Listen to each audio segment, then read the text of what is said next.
Berhubung udah jam 16.00, kita mulai aja.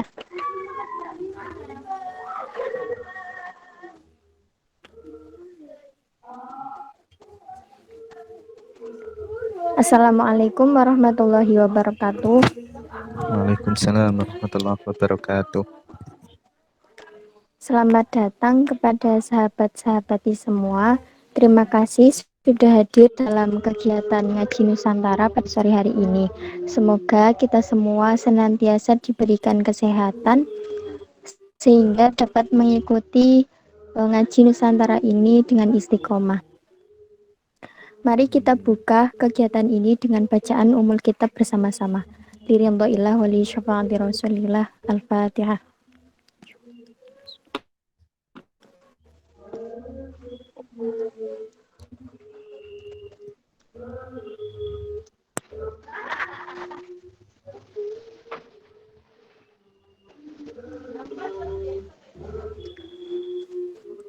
Selanjutnya, silakan kepada Mas Sakti untuk membacakan materinya.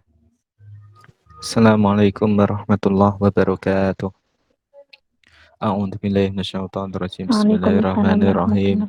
Ila hadratin Nabiyil Mustafa Muhammadin sallallahu alaihi wa alihi wasallam wa alihi wa azwajihi wa alatihi wa dzurriyyatihi summa ila hadratil ikhwani wal anbiya wal mursalin wal awliya wasyuhada wa sahabati wa tabi'in wal ulama ila amin wal musannifin wa jamil malaikatil muqarrabin husyan syadna syadul qadir al-jarini radhiyallahu anhum summa hadari malaikat arba'ah malaikat Jibril Mikail Israfil Israil wasmana dari watis awali songo wasma man ajayani ilal muntaha wasma hadarti al musannif fi hadal kitab ta'lim wa ta'alim syah al jaduji ghafallahu dunubuhum wa satara uyubuhum syaulillahi lana lahumul fatihah. A'udzu billahi minasyaitonir rajim. Bismillahirrahmanirrahim. Alhamdulillahi rabbil alamin arrahmanir rahim maliki yaumiddin. Iyyaka na'budu wa iyyaka nasta'in ihdinas siratal mustaqim siratal ladzina an'amta 'alaihim ghairil maghdubi 'alaihim waladdallin. Amin. Faslun fi ikhtiyaril ilmi wal ustadi wasyariki wat sabati 'alaihi. Jadi hari ini kita akan membahas tentang fasal yang mengenai fi ikhtiyaril ilmi, yaitu mengenai memilihnya ilmu itu seperti apa. Wal ustadi, dan memilih guru. Wasyariki, dan memilih teman. Jadi seorang penuntut ilmu nanti harus pintar-pintar dalam memilih ilmu, memilih guru, kemudian memilih teman. Wasabati alaihi, dan dalam tekun atau rajin dalam menuntut ilmu. Itu harus dimiliki oleh penuntut ilmu. Yang bagi li talibil ilmi ayyakhtara min kulli ilmin asanahu wa ma yahtaju ilaihi fi amri dinihi fil khali summa ma yahtaju ilaihi fil mali. Seorang santri itu harus memilih ilmu pengetahuan yang baik atau yang cocok bagi dirinya. Maksudnya bagaimana di sini? Yaitu seorang penuntut ilmu sebelum mencari ilmu itu harus memilih ilmu yang benar-benar cocok untuk dirinya. Kemudian yang pertama yang harus dipelajari oleh seorang santri itu yang paling baik dan yang diperlukan dalam urusan agama itu sendiri. Sehingga seorang penuntut ilmu itu ada tingkatannya. Ya, ada tingkatannya. Enggak semena-mena seorang penuntut ilmu itu harus ke tingkat yang lebih tinggi. Tuh. Jadi penuntut ilmu di sini dalam memilih ilmu yang baik yang diperlukan saat ini itu apa? Kemudian summa ma yahtaju ilahi fil mali. Kemudian baru ilmu-ilmu yang akan dibutuhkan dalam masa yang akan datang. Jadi sini menjelaskan bagaimana contoh seorang baru tingkat SD kayak gitu, tingkat SD. Ya materinya sama-sama ya belajar ilmu agama sama-sama tentang ketauhidan. Jadi tingkat SD nanti diajarkan tentang apa dulu? Oh, tentang Allah itu apa, kemudian sifat-sifatnya Allah itu apa, kayak itu. Nanti di tingkat SMP itu harus dikembangkan lagi. Nah ini yang dimaksud di sini. Jadi harus benar-benar memilih ilmu yang dibutuhkan saat ini.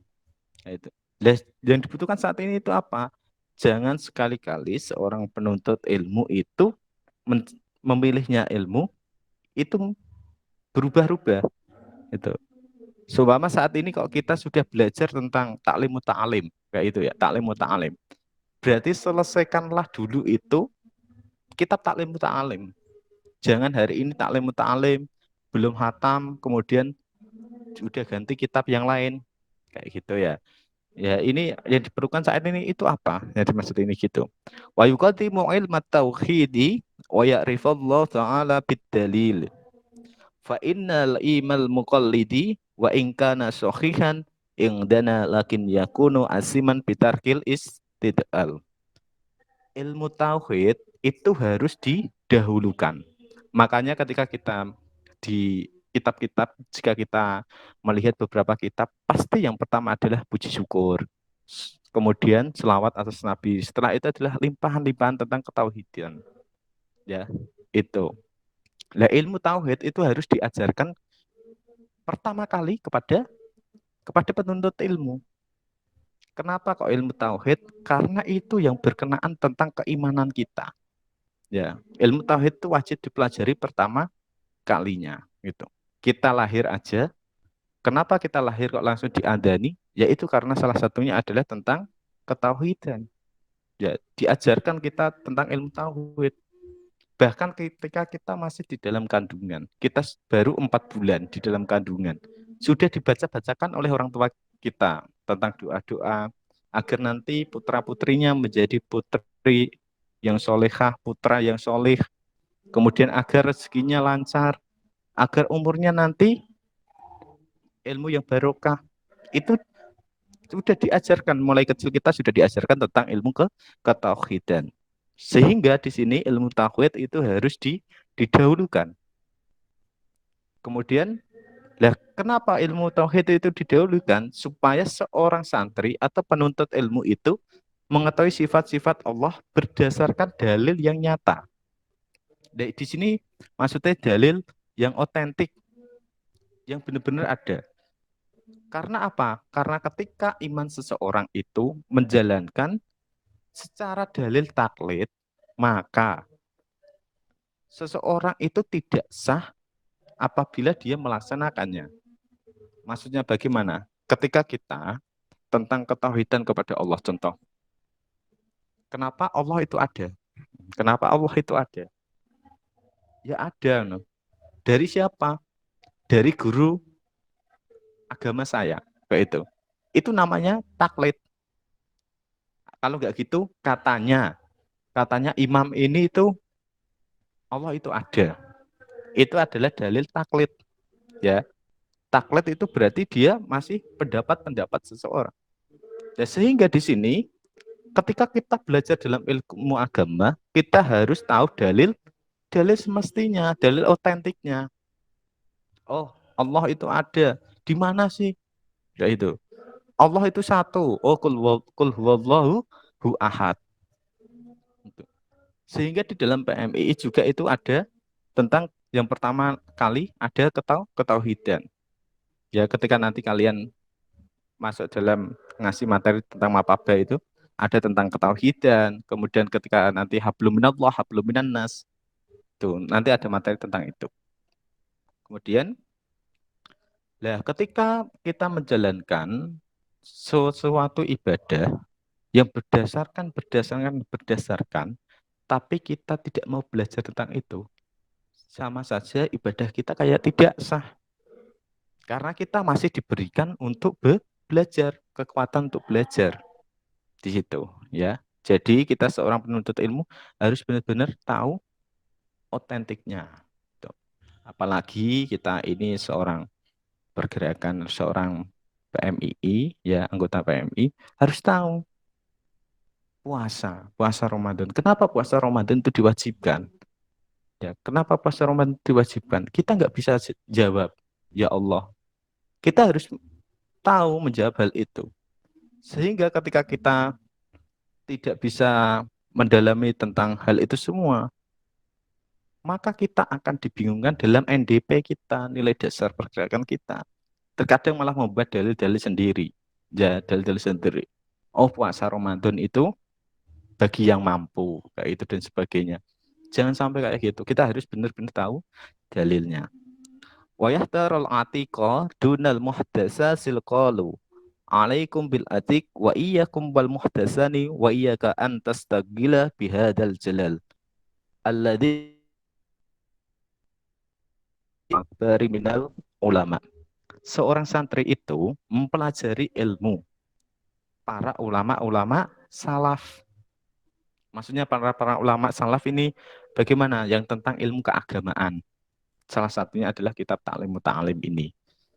Ya, para ulama itu berkata, qalu alaikum bil adiki wa iyyakum wal muhdasasi wa iyyaka an tastaqila bihadal jalal alladzi duharu ba'dal qiradil akbari minal ulama.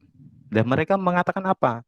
Kalian harus pada ilmunya para nabi. Maksudnya bagaimana? Kita itu dalam belajarnya harus dari dulu. Oh, kitab taklim itu pengarangnya siapa? Harus tahu. Oh, kenapa latar belakangnya kok harus kita belajar ini? Nah, itu sanatnya kemana nanti? Yaitu ke nabi. Kemudian tinggalkanlah ilmu-ilmu yang baru. Maksudnya bagaimana ini tinggalkanlah ilmu-ilmu yang baru? Yaitu kita meninggalkan yang benar-benar ilmu yang tidak penting. Yaitu sehingga di dalam Nahdlatul Ulama ya, Nahdlatul Ulama itu kita tidak asing lagi dengan kata al-muhafadzatu 'alal qadim musoleh wal akhadu bil jadidil aslah. Itu maksudnya bagaimana? Kita diupayakan memeliharakan ilmu-ilmu yang sudah lama, yang masih bagus itu tetap dilestarikan. Kemudian mengambil yang baru-baru itu yang baik. Bukan berarti ada ilmu baru semua, kita terima semua. Tuh ya. Kita harus pindah-pindah. Sehingga di sini ketika ilmu baru itu tidak penting, maka tinggalkanlah saja. Gitu. Kemudian yang selanjutnya, tinggalkan ilmu debat yang muncul setelah meninggalnya para ulama. Maksudnya bagaimana di sini? Tinggalkan sesuatu perdebatan, ya, pendapat. Itu sudah tampak zaman sekarang. Yang baru belajar dia ingin unggul. Yang baru belajar dia ingin ini loh sebenarnya agama saya. Itu tinggalkan mengenai perdebatan-perdebatan. Kita harus benar-benar memahami ilmu yang telah diajarkan dari dulu. Gitu. Kemudian, sebab perdebatkan akan menjauhkan seseorang dari ilmu fikih. Semakin banyak berdebatnya, maka ilmu-ilmu fikih kita semakin tergoyahkan. Kemudian, menyia-nyiakan umur kita. Orang kalau banyak berdebat, umurnya sia-sia. Kemudian menimbulkan keresahan jelas. Kalau sering berdebat berarti semakin banyak keresahan, permusuhan. Dan apabila umat Muhammad itu sudah berbantah-bantahan di antara mereka, maksudnya saling berdebat di sini ya, saling berdebat, maka tanda-tanda ilmu fikih itu akan semakin hilang. Contohnya masalah doa kunut. Doa kunut ya kan. Ada yang kunut, ada yang tidak. Kita nggak perlu terlalu berdebat tentang hal itu. Ketika kita terlalu berdebat hal itu, menyia-nyiakan waktu kita. Kemudian kita juga setelah kita banyak berdebat tentang hal itu, maka ilmu-ilmu tentang fikih itu akan semakin luntur, semakin hilang nanti malah. Gitu ya. Jadi pahamilah kita benar-benar antara konsepsional toleransi itu semacam apa? Di sini yang harus diterapkan betul oleh penuntut ilmu. Kemudian wa ammal ikhtiyarul ustadi, dan bagaimana ketika kita, kalau tadi kan memilih ilmu, ya, yang babakan pertama itu tentang memilih ilmu. Jadi ilmu yang baik itu bagaimana, yang harus kita dibutuhkan saat ini itu apa? Itu ilmu yang baik. Ya. Bukan berarti kita mencari ilmu-ilmu yang belum kita kuasai. Kemudian yang selanjutnya, dalam arti belum dikuasai itu ilmu yang langsung tinggi itu. Harus kita standar yang dibutuhkan saat ini. Sumpama tadi sudah saya berikan contoh, ketika kita sudah belajar ilmu kitab ini, pelajari penuh dulu. Jangan kita berubah-ubah. Kemudian yang kedua, wa amal ikhtiyalul ustadi. Ini adalah mengenai bagaimana caranya memilih seorang guru. Ya. Bagaimana sih mencari seorang guru? Fayam bagi ayyahtaral a'lamu wal aura wal asanu kamahtaro Abu Hanifah hina idin Hamad bin Abi Sulaiman ba'da ta'amuli wa tafakur. Nah, ketika kita mencari sebuah guru, yaitu carilah guru yang alim, dan yang bersifat waro, wiroi. Maksudnya wiroi ini bagaimana? Guru yang benar-benar ikhlas. Saat ini sulit sekali ketika kita mencari beberapa guru yang sangat ikhlas. Terkadang dalam memberikan ilmunya itu ada rasa pamrih. Terkadang ketika dia ingin menyalurkan beberapa ilmu, dia ingin dihormati. Itu banyak sekali zaman sekarang, ya. Sehingga dalam mencari ilmu ini, mencari guru yang baik, yang bersifat wira itu gimana? Kita benar-benar harus mengetahui diri kita sendiri. Oh, yang cocok untuk kita, yang sudut pandang kita, sekiranya guru itu memang kelakuannya baik, itu berarti mempunyai sifat wiroi.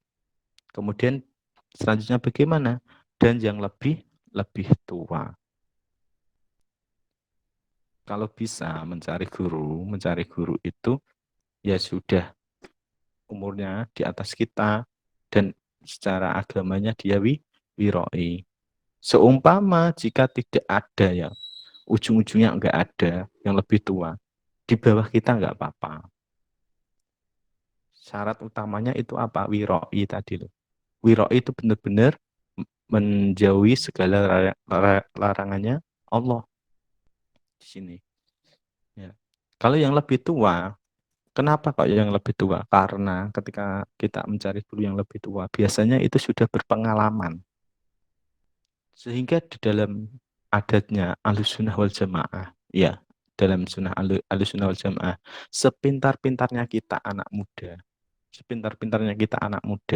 apabila itu ada guru kita yang lebih tua kayak itu, kita pasti selalu hormat kepada beliau. Meskipun mohon maaf ketika secara ilmu pengetahuan secara umumnya itu pintar kita kayak gitu, tetapi kita tetap patuh pada guru tersebut. Itu sudah diajarkan dalam Nahdlatul Ulama. Sebagaimana Abu Hanifah itu memilih kiai Muhammad bin Abi Sulaiman. Kenapa? Karena beliau mempunyai kriteria atau sifat-sifat tersebut. Sehingga Abu Hanifah itu belajar kepada beliau. Nah, ini dicontohkan oleh Abu Hanifah belajar kepada Syekh Muhammad. Dari salah satu ceritanya, Abu Hanifah itu mencari beberapa guru. Tapi guru-guru tersebut banyak yang tidak cocok. Yang dianggap sekiranya dirinya itu belum mempunyai sifat wiroi. Sehingga ketemulah ini Syekh Muhammad bin Abi Sulaiman. Dan setelah itu Abu Hanifah dia mengikuti pengajiannya. Waqala Abu Hanifah. Kemudian Abu Hanifah itu berkata, wajadtuhu syekhon wa quran haliman soburon. Waqala sabbatu ingda Hamad bin Abi Sulaiman fanabbat. Maksudnya bagaimana? Beliau adalah seorang guru berakhlak mulia. Ya, berakhlak mulia. Kemudian penyantun dan penyabar. Saya ini mengaji kepada beliau hingga seperti sekarang ini. Maksudnya hingga seperti sekarang ini bagaimana? Abu Hanifah itu, Abu Hanifah itu kan syekh yang terkenal ya, yang sangat terkenal luar biasa. Dulunya bagaimana? Yaitu belajar kepada Syekh Sulaiman. Nah, Syekh Sulaiman itu mempunyai sifat yang pertama itu akhlak mulia. Itu yang perlu dipilih. Salah satu contoh ya kan, salah satu memilih seorang guru, carilah akhlak yang mulia. Sekarang banyak sekali, apalagi ketika kita melihat ya di umum-umum kayak gitu, baik di universitas ataupun di sekolah-sekolah kayak gitu. Ya mohon maaf, ada beberapa guru yang terkadang itu tidak berakhlak baik. Nah, ini bukan menjadi contoh ya. Tidak mempunyai sifat wira'i di sini. Akhlak itu yang paling paling utama. Wong Rasulullah itu diutus di muka bumi ini untuk apa? Innama bu'istu liutamima makarimal akhlak. Rasulullah aja diutus oleh Allah untuk apa? Menyempurnakan akhlak. Ya, apalagi kita nanti beberapa menjadi calon guru kayak itu, mulai sekarang, perbaikilah akhlak kita sebelum kita memperbaiki akhlak orang lain. Terkadang kita menjadi seorang guru, menyuruh mahasiswanya, menyuruh muridnya, menyuruh santrinya, seumpama. Disuruh untuk apa? Kamu harus puasa terus. Tapi ketika kita tidak menjalankan hal itu, apakah kita tetap digugu seorang murid tersebut? Ya ada yang percaya, tapi sebagian orang. Contoh lagi, ketika waktunya adzan, silahkan bergegas ke masjid. Malah yang nyuruh seorang guru itu, malah dia ngerokok dulu. Kalau tidak gitu malah ditinggal main HP. Ya nanti muridnya ya ikut-ikutan. Ini sejatinya, kenapa harus mempunyai akhlak yang terbaik. Kemudian yang selanjutnya, yaitu mempunyai sifat penyantun. Seorang guru itu seenggaknya harus penyantun sama murid-muridnya. Jangan selalu pengen mencari gengsi. Ya, contohnya, ini loh saya gurumu, ini loh saya dosenmu, ini loh saya kiaimu. Nggak perlu. Ketika nanti kita kalau sudah santun sendiri, maka dengan sendirinya murid-murid kita akan menghormati kita. Ya. Yang ketiga, yaitu penyabar. Nah, ini sifat guru yang harus kita cari. Jadi guru itu yang sabar. Pasti dari sekian banyaknya murid itu tidak sepenuhnya itu menjadi yang kita inginkan.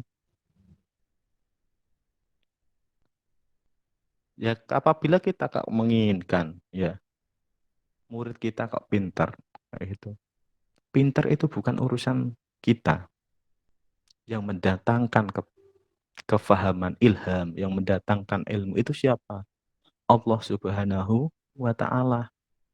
Tugasnya kita apa? Ketika kita menjadi seorang guru, kita mengajarkan, memberi tahu.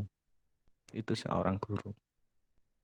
Nah, ketika diuji oleh seorang muridnya, kita harus sabar. Jangan sedikit-sedikit tidak sabar.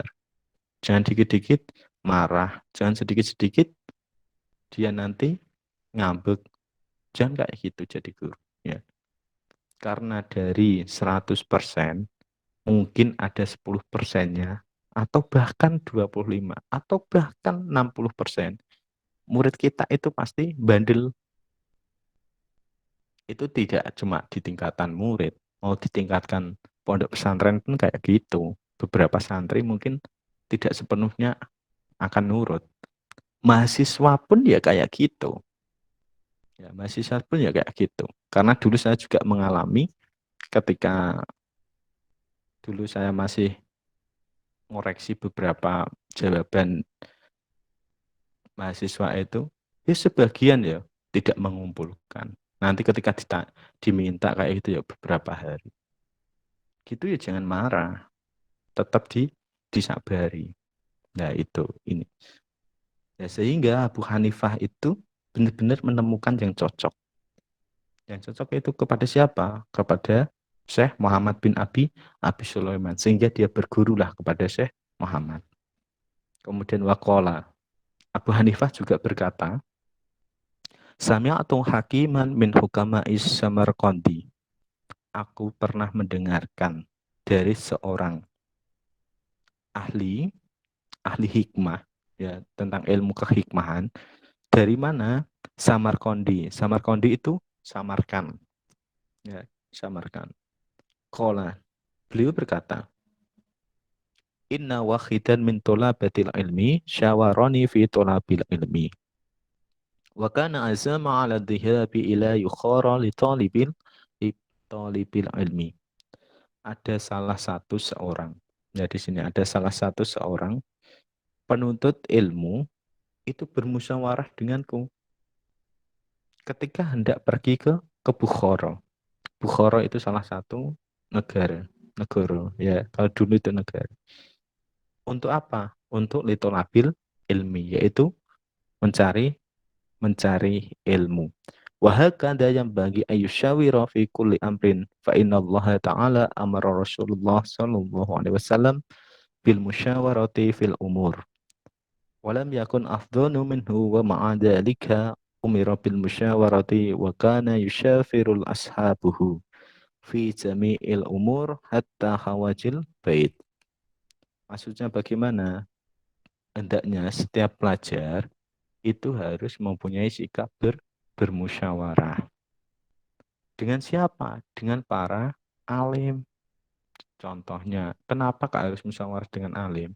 Karena orang alim itu biasanya tahu kompetensi kita, skill kita yang dimiliki di bagian apa.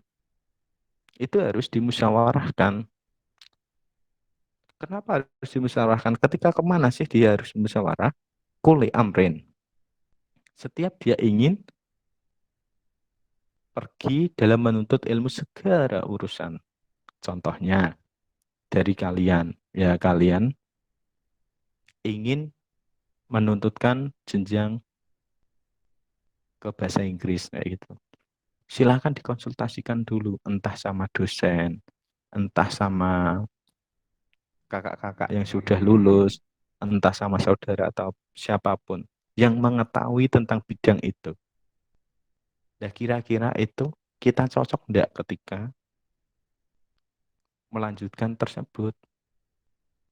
Wabil khususnya ketika kita belajar ilmu agama, pasti seorang alim, seorang ulama itu menyarankan sesuai kapasitas kita. Kita itu pengennya di ahli tafsir. Nggak mungkin nanti kita disarankan kemana? Ke ahli fikih.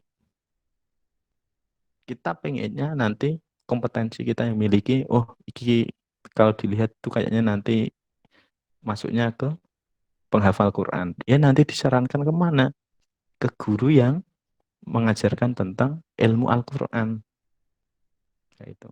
Maka musyawarah itu penting bagi penuntut ilmu.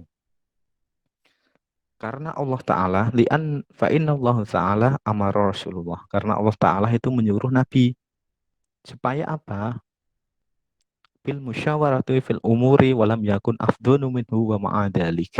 Untuk bermusyawarah dalam segala urusan.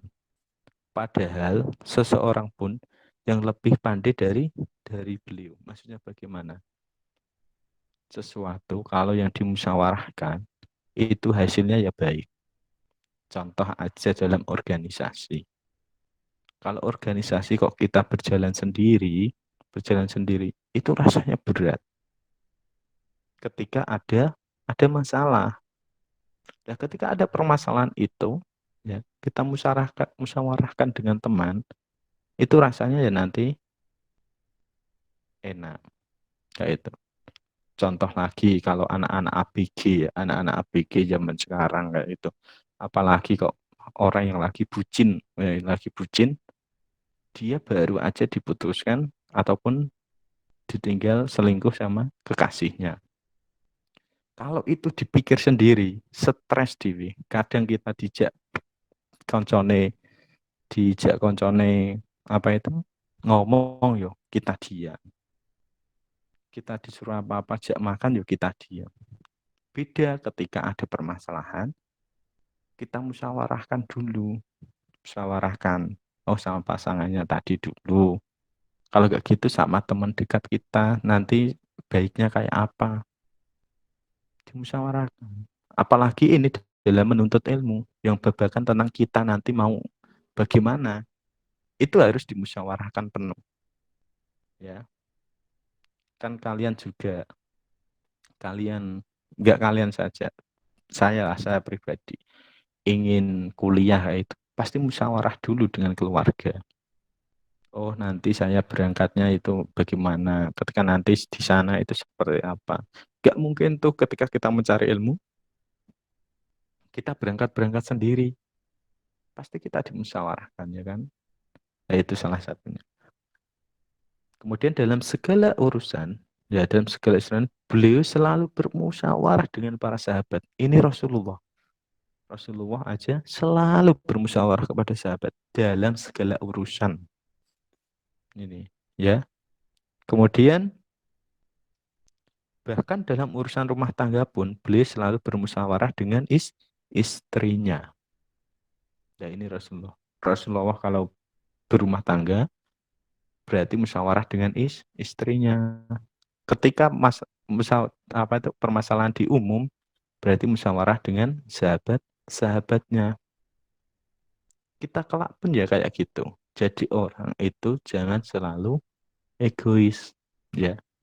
Jadi orang janganlah egois, selalu terbuka, selalu bermusyawarah. Biar apa? Apalagi kalian ya kan.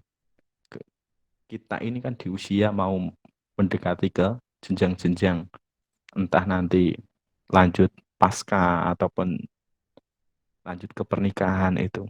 Biasakanlah kita selalu bermusyawarah. Jangan dipendam-pendam sendiri. Karena ketika dengan musyawarah, kita pasti nanti mempunyai jalan. Di mana ada permasalahan, di situ ada jalan. Ya. Dan jalannya dengan apa? Yaitu dengan bermusyawarah. Qila rajulun wa nisfu rajulin wala syai'un. Dikatakan bahwa manusia itu dibagi menjadi 3 macam. Jadi manusia ini, pembagian manusia itu ada tiga macam. Farrajulu mallahu ra'yun sya'ibun wa yusyawir. Yang pertama, yaitu orang yang benar-benar sempurna. Kemudian yang kedua, wa nisfu rajulun mallahu ra'yun sya'ibun walakin la yusyawiru ayyusyawiru walakin la ro'a lahu. Orang yang kedua yaitu orang yang setengah sempurna. Yang ketiga, wala syai'un malla ra'yahu lahu wal yusyawir. Ya. Yang ketiga itu orang yang tidak sempurna sama sekali. Ini juga dijelaskan. Orang yang sempurna itu yang bagaimana sih? Orang yang pendapatnya selalu benar dan dia mau bermusyawarah. Itu orang yang sempurna. Dalam arti begini, ketika ada permasalahan, pembicaraannya dia itu selalu benar. sesuai dengan kenyataan. Dan pembicaraannya dia itu, ya kan, nanti ketika di forum, itu dia selalu ingin bermusyawarah. Tidak egois sendiri. Pendapatku ngene, kudu ngene. Enggak. Tapi pendapatnya DE kayak gitu, dan nanti ketika ada masukan, dia mau menerima. Dan nanti hasilnya dengan bermusyawarah. Ini kategori orang yang pertama, yaitu orang yang benar-benar sempurna. Kemudian yang kedua, orang yang setengah sempurna. Orang, di sini dijelaskan orang yang pendapatnya itu benar, tetapi tidak mau bermusyawarah. Tadi yang telah saya jelaskan di awal tadi. Orangnya itu kalau ngomong itu benar, tapi orangnya tidak mau bermusyawarah. Ketika nanti ada sedikit yang tidak sesuai dengan orang lain, dikasih masukan, dia nggak mau musyawarah. Ini adalah kategori orang yang setengah sempurna. Ya, jadi orang itu kalau bisa ya yang pertama yang sempurna. Sedangkan yang ketiga bagaimana ini? Orang yang tidak sempurna sama sekali itu yang bagaimana? Wong sing pendapate wis salah, wonge yo tidak mau bermusyawarah. Ini. Kalau kita mengartikan itu wong sodrun. Omongannya itu ngalor ngidul wis seumpama membuat dalil ya dalil-dalil sendiri. Dan ketika dikasih masukan, malah tambah nggak mau. Malah marah-marah. Ini kategori orang yang ketiga. Nah, untuk bilah mendalik. Ya. Seumpama kita dalam belajar, kita itu nggak mudeng apa-apa kayak gitu. Ojo ngeyelan. Jadi orang itu jangan ngeyelan. Akui apa adanya. Ketika nggak bisa, bilang aja nggak bisa. Jangan rumongso sok-sokan iso. Tapi ketika dikasih masukan, malah tambah jengkel. Ini kategori orang yang ketiga. Orang yang benar-benar tidak sempurna sama sekali. Ya, di antara golongan ketiga ini, ya, di antara golongan yang ketiga ini, yang baik itu yang mana? Yaitu yang pertama, orang yang sempurna. Kita dalam melakukan sesuatu, kita paham ilmunya. Ketika kita dikasih masukan, seumpama kita salah, kita menerimanya. Jadi orang yang enak kayak gitu. Ya, jangan mengandalkan sedikit-sedikit kita itu yang paling sempurna. Jangan tinggalkan itu. Malah enak ketika kita itu ada yang ngasih masukan daripada tidak ada yang ngasih masukan. Ya kan? Kalau kita jadi orang, kok kita sama sekali tidak ada masukan, kita nanti malah jadi Fir'aun, menyombongkan diri kita. Tapi ketika nanti ada masukan, untuk apa? Untuk muhasabah. Untuk selalu mengevaluasi diri kita. Apakah kita sudah menjadi yang terbaik ataupun yang belum baik. Kalau belum baik berarti kita tingkatkan kebaikan kita. Gitu. Qala Ja'far Shadiq li Sufyan rahimahullah ta'ala syawir fi amrika ma'alladhi yahsyawnallahu ta'ala. Jadi di sini diterangkan bahwa Imam Ja'far itu, ya, Imam Ja'far itu selalu berkata kepada Abu Sufyan. Ya, katanya bagaimana? Selalu bermusyawarahlah. Musyawarah dalam hal apa? Dalam segala urusanmu. Kepada orang yang benar-benar takut kepada Allah. Nah, ini salah satu ketika kita mencari guru kita atau mencari teman kita. Ketika kita ingin bermusyawarah, ya. Ketika kita itu ingin bermusyawarah, itu cari orang yang benar-benar takut karena Allah. Ketika kita kok bermusyawarah, malah diarahkan ke hal yang tidak baik, itu bukan yang kita cari. Tapi kok ketika kita ada suatu permasalahan, kita konsultasikan, ternyata solusinya itu adalah untuk mendekatkan diri kepada Allah. Berarti itulah yang menjalankan atau menunjukkan kita jalan yang baik. Atolabul ilmi min a'lal umuri wa as'abiha fakana al-musyawaratu fihi ahammu wa ujab. Wa talabul ilmi, mencari ilmu, min a'lal umuri, itu adalah perbuatan yang luhur. Perbuatan yang luhur sekali. Wa as'abiha, dan perkara yang sulit. Fakanal musyawaratu fihi ahamma wa ujabu. Maka selalu bermusyawarahlah, selalu minta nasihatlah kalian kepada apa? Kepada orang alim. Dan itu sifatnya apa di sini? Fihi ahamu wa ujabu. Itu harus penting dan wajib. Maksudnya bagaimana? Kita itu sebagai penuntut ilmu, ya, menuntut ilmu itu sesuatu yo gampang-gampang angel. Nggak ada orang mencari ilmu seperti kita ini melaksanakan jalan lurus terus. Nggak ada. Terkadang ketika kita masih semester satu kita mudah. Oh, tugasnya sedikit-dikit. Naik menginjak semester 2 agak berat dikit. Semester 3 semakin banyak. Semester 4 semakin banyak. Semester 5 tambah banyak. Kita pun jangan mengeluh. Jangan mengeluh dengan hal itu. Karena itu memang sudah ada kategorinya. Ya. Kategorinya apa? Kita itu semakin tinggi derajat kita. Ujian kita semakin tinggi.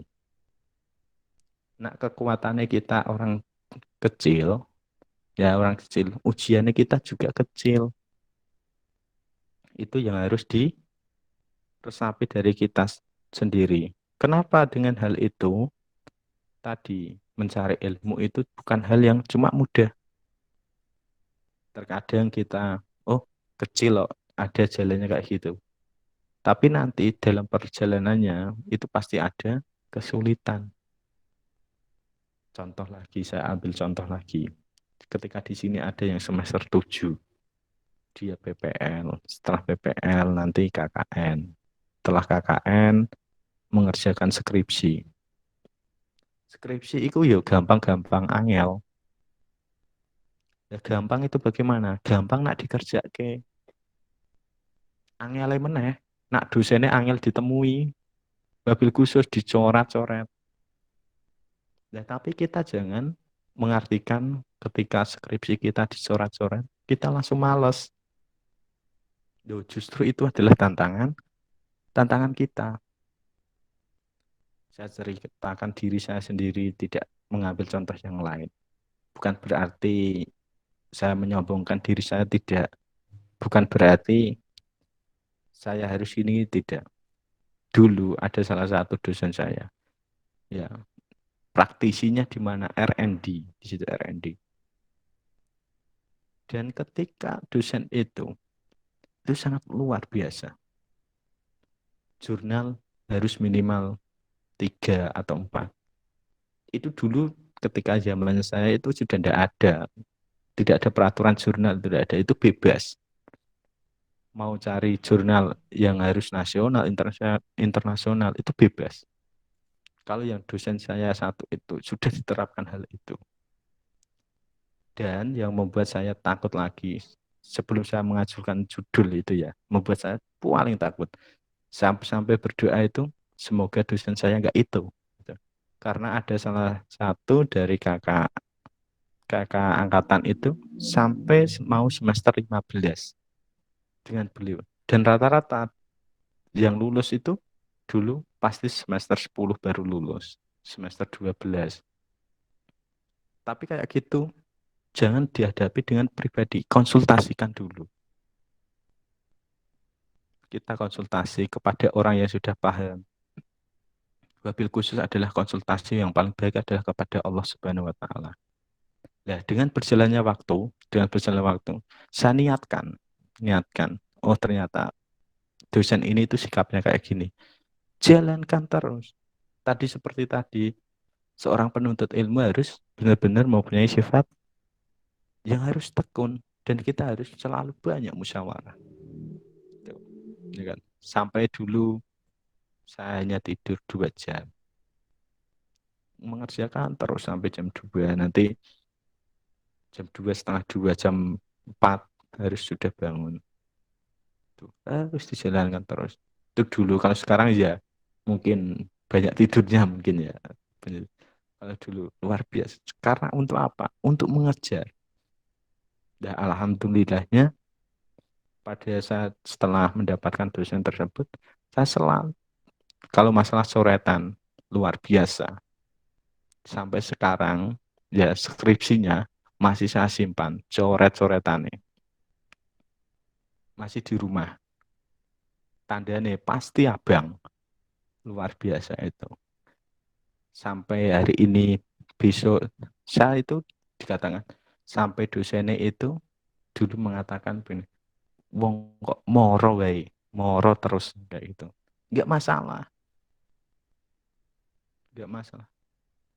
Saya disalahkan dan sebagainya membuat saya itu makin semangat. Bukan berarti ketika dicoret kayak gitu terus kita mundur gitu, jangan. Ya, alhamdulillah dengan berjalannya kita dengan tekun kayak gitu, ya selesai dengan tepat waktu. Ya, dengan tepat waktu. Semester 8 awal sudah selesai. Jadi ada bonus beberapa bulan itu yang harus menyelesaikan semester 8 malah nggak ada. Ya, itulah salah satu ketika kita harus benar-benar ingin kegiatan kita jadi yang terbaik. Mungkin itu yang bisa saya sampaikan. Sekali lagi tadi mengenai tentang bagaimana mencari ilmu, kemudian bagaimana mencari guru yang terbaik, yaitu dan bagaimana ketika kita selalu berkonsultasi. Sekian, terima kasih. Assalamualaikum warahmatullahi wabarakatuh.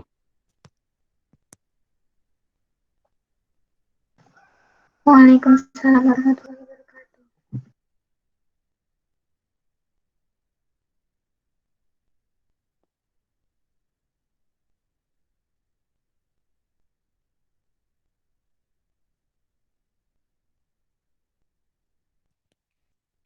Saya serahkan kepada moderator kembali.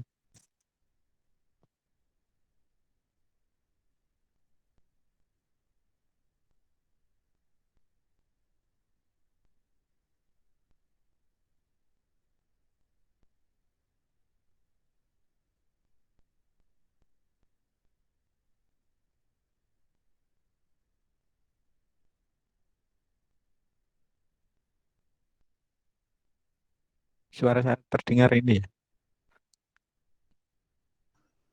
Oke, Mas, terdengar.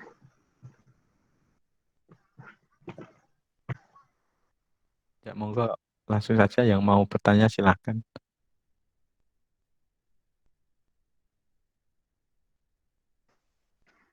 Oke, Mas, izin bertanya. Ya, silakan. Untuk memilih guru atau dosen pendamping gitu, Mas, itu kan kita sebisa mungkin ingin yang kita inginkan. Tapi di samping memilih itu, kita terkesannya itu kayak membandingkan gitu loh, Mas. Jadi, apakah di situ kita ini berdosa atau bagaimana, Mas? Terima kasih. Oke. Dalam berarti di sini, ya, dalam arti di sini, dalam memilih guru, boleh kita. Gurunya banyak sekali boleh. Tapi yang menjadi anutan kita, itu yang siapa? Itu yang dimaksud. Bukan berarti kita, oh guru saya A, itu kok sikapnya kayak gini ya. B kok sikapnya kayak gini. Ternyata guru yang A itu kok jelek ya. Kayak gitu. Tidak. Kita boleh berguru pada siapapun itu boleh. Mau kita mempunyai guru 10, mau mempunyai guru 20, itu boleh sekali. Cuman ada salah satu di antara beberapa guru itu yang menjadi benar-benar betul yang kita bawa dalam suri tauladan kita. Itu. Dan itu untuk apa? Untuk kita sendiri, bukan membandingkan. Kalau kita membandingkan guru, jelas nggak boleh. Kalau untuk menjadi panutan kita di antara beberapa guru, itu boleh. Itu bedanya. Ya. Jadi kita benar-benar harus mempunyai satu guru yang menjadi suri tauladan kita yang luar biasa. Dan itu juga tidak boleh kita mengunggulkan satu guru tersebut. Harus dikasih untuk penyempurna dari ilmu guru yang lain. Kalau dalam kitab ini biasanya ya untuk minggu depan itu yang tentang orang bijak. Kenapa itu diterangkan juga? Ya terangkan sampai ketika kita ke tempat mencari guru itu sangat susah. Itu pertemuan ke depan. Ketika kita kok sampai ke suatu tempat, kita jangan tergesa-gesa mencari guru. Tapi kita harus mendalami betul dulu tentang daerah itu. Yang menjadi cocok untuk kita itu siapa. Tapi itu bahas minggu depan. Kembali ke permasalahan sehingga kita nanti ketika memilih seorang guru itu untuk diri kita pribadi, bukan membandingkannya. Gitu. Terima kasih.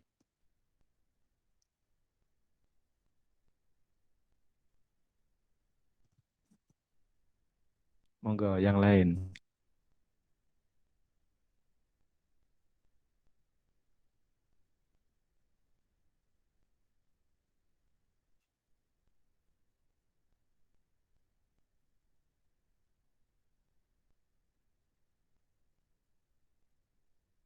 Monggo yang lain jika ada yang mau ditanyakan kembali. Ini Mas mau bertanya. Iya. Tadi di awal-awal penjelasan kan itu dijelasin terkait memilih ilmu. Nah itu juga kan tadi yang dijelaskan itu kalau bisa kalau belajar tentang kitab itu satu kitab dulu terus diselesaikan, kalau lebih seperti itu ya. Terus misal ini apa ya, kalau menurut Mas Sakti bagaimana kalau misal langsung belajar tiga atau empat kitab gitu juga sebagai sumber referensi, maksudnya apa ya, bisa saling berkaitan gitu kitabnya. Oke. Terima kasih atas pertanyaannya tentang bagaimana mencari ilmu. Wabil khusus ilmu tauhid itu pasti yang utama adalah ilmu tauhidnya itu. Dan terus tadi ketika kita belajar tentang kitab ya itu ya, tentang kitab. Sebenarnya di dalam perkitaban itu sudah ada tingkatannya sebenarnya ya. Sudah ada tingkatannya. Oh, tingkat dasar itu harus ilmu apa? Ketika kita nahwu aja lah, nahwu kayak gitu ya. Nahwu. Nanti biasanya yang pertama, oh belajar apa? Nanti masuknya ke tengah jurumiyah. Gitu. Nggak mungkin ketika kita langsung tiba-tiba langsung dikasih alfiyah kayak gitu. Alfiyah luar biasa nanti kita pusingnya. Gitu. Tapi ketika kita sudah belajar awal contoh jurumiyah kayak gitu, mencari referensi yang lain, nggak apa-apa. Tapi yang ditekuni itu adalah satu tadi, seperti itu. Kalau di pesantren, dunia pesantren, kita satu hari itu kan belajarnya beberapa kitab. Nggak apa-apa, tapi biasanya kitabnya itu beda. Saya jarang sekali menjumpai beberapa pesantren ya, beberapa pesantren dalam satu waktu. Contoh, habis maghrib kok belajarnya sudah tentang taklim. Habis isaknya ada taklim muta'alim. Kayak gitu. Itu jarang. Pasti nanti habis maghribnya taklim. Habis isaknya nanti kitab Sumpama Fikih Safinatun Najah atau apa dulu. Ya kan. Dan nanti ketika ini yang maghrib ini kitab taklimnya udah selesai. Nanti katam. Berarti gantinya apa? Ada taklim. Itu. Biasanya ada tingkatannya. Itu. Kalau dalam saat belajar tentang taklim, kemudian dia sudah belajar tentang ada taklim untuk referensi, nggak masalah. Nggak masalah. Tapi kalau dalam belajarnya kok langsung dua kayak gitu, itu yang menjadi permasalahan kita. Terkadang ilmunya kita yang morat-marit nanti. Kayak gitu mungkin jawaban dari saya gitu ya. Sehingga ketika kita nanti kok dalam belajar atau memilihnya ilmu itu, ya seorang guru, ini adalah pintar-pintarnya guru, biasanya pintar-pintarnya guru. Itu ngasihkan ilmu, ya wabil khusus ngasihkan ilmu, itu ada tingkatannya. Dan kita nanti yang mengembangkan. Dosen aja. Antara kita itu semester 1 sama yang semester kita 5, ilmunya itu beda. Sehingga ada apa itu? Kurikulumnya. Ya, kurikulumnya. Ini berapa SKS, ini berapa SKS. Nah, lagi semester 1, SKS-nya langsung dikei 5 SKS. Mumet sih, Rai. Metu langsung itu. Langsung metu, bakal kuliah. Sehingga apa? Ketika semester 1, ya dikei enteng-enteng paling rong SKS. 2 SKS, 2 SKS. Nanti semakin lama, semakin tinggi. Nah, itu. Begitupun pula ketika kita dalam belajar kitab-kitab. Dan saya sarankan, wabil khusus untuk saya pribadi, ketika kita belajar tentang kitab, carilah guru. Gurune ojo mbah Google, ya. Gurunya jangan mbah Google, tapi cari guru. Nah, kita mencari di Google boleh enggak? Boleh untuk referensi. Tapi sebenarnya guru kita itu siapa? Guru yang wujud. Karena ketika nanti dapat referensi, kita konsultasikan kepada guru kita yang nyata, itu yang menjadi pertimbangan. Bukan sepenuhnya dari mbah Google. Salah kabeh nanti. Ya, itu. Terima kasih.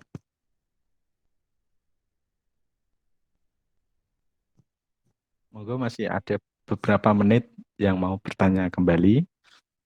Kalau tidak ya saya kasihkan lagi ke pembawa acara.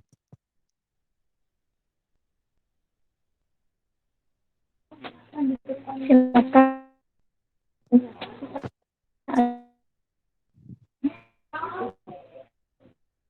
Bagaimana?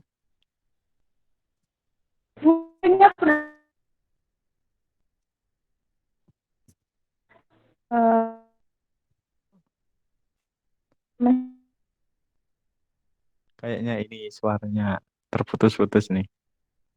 Efek di rumah aja ini. Di rumah aja karena hujan dari pagi tadi. Mungkin ini Mas, aku ada satu pertanyaan lagi. Misal apa ya? Kita dulu kan, aku dulu waktu aliyah kan udah apa belajar tentang kitab ini misal. Nah, misal itu kan di tingkatan sekolah kan itu kitabnya itu sebagai kurikulum ya. Nah, kalau udah lulus setelah kelas 3 itu pembahasannya baru setengah. Nah, itu kalau setelah lulus apakah kita wajib menyelesaikan atau bagaimana Mas menyelesaikan kitab itu? Oke. Ketika mengenai perkitaban itu kalau bisa dikhatamkan. Jangan setengah-setengah itu selesai. Dan menjadi seorang guru pun itu harus pintar-pintar memanage waktunya. Contoh, selama aliyah, kitab itu digunakan 1 tahun ataukah 3 tahun. Ketika 3 tahun, ada berapa bab, dibagi menjadi berapa? Oh, kelas 1 ini. Sehingga ketika anak itu sudah keluar, itu sudah khatam. Itu untuk penggunaannya. Ya. Kemudian, kasusnya tadi ketika belum selesai bagaimana? Kalau bisa, kita belajar lagi tentang kitab tersebut. Belajar lagi tentang kitab tersebut. Saya aja ya, dulu waktu di MTS, sudah mendapatkan kitab ini, kitab taklim. di SMA, diajar, kitabnya ya kodo, nggak masalah. Ketika di MTS dulu sudah khatam, di SMA diulang kembali, nggak masalah. Semakin kita banyak menghatamkan, semakin kita tambah ilmunya. Jika kita khatamnya 1 kali, terkadang ilmu yang kita terima cuma segitu. Tapi ketika kita mengulang-ulang, nanti dengan sendirinya berkembang. Selama kuliah, dapat kitab ini lagi, juga masalah, tetap kita jalani. Dan di dalam istilah-istilah pun, seorang guru itu berbeda-beda. Nah, itu. Berbeda-beda ngasih penjelasannya.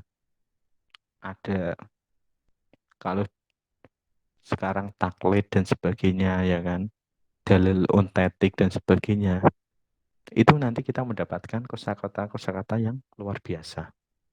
Mungkin itu permasalahannya. Sehingga kalau bisa itu segera dihatamkan. Kalau ingin menyelesaikan sebenarnya dalam kitab itu seperti apa. Gitu. Terima kasih.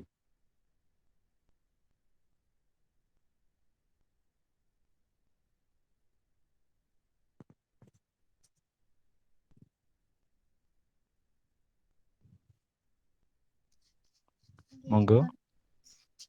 Mungkin niki moderator reset niku kendala sinyal Mas. Oh, nggih. Apakah dari sahabat-sahabat masih ada pertanyaan?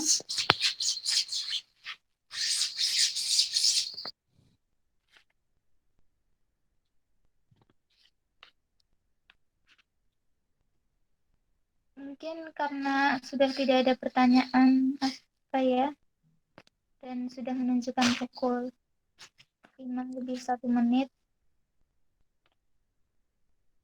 Ada statement closingnya dari Mas Sakti atau enggak Mas?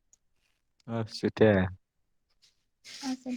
Nanti bisa dilanjutkan minggu depan bagaimana caranya kita berguru kepada seorang guru kita. Baik, mungkin terima kasih kepada sahabat-sahabat yang telah hadir. Terima kasih sekali kepada Mas Sakti. Tapi pada hari ini sangat menarik sekali sebenarnya. Tapi karena ini tadi kendala sinyal, banyaknya kendala sinyal, jadi dilanjutkan Sabtu depan. Terima kasih sekali Mas Sakti dan sahabat-sahabat Sami-sami. ini. Semoga ilmunya bermanfaat buat kita.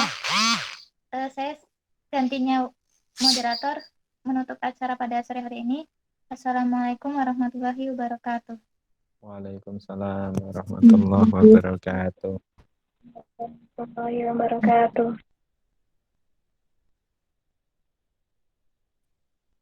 Terima kasih semuanya. Dipersilakan untuk meninggalkan meeting.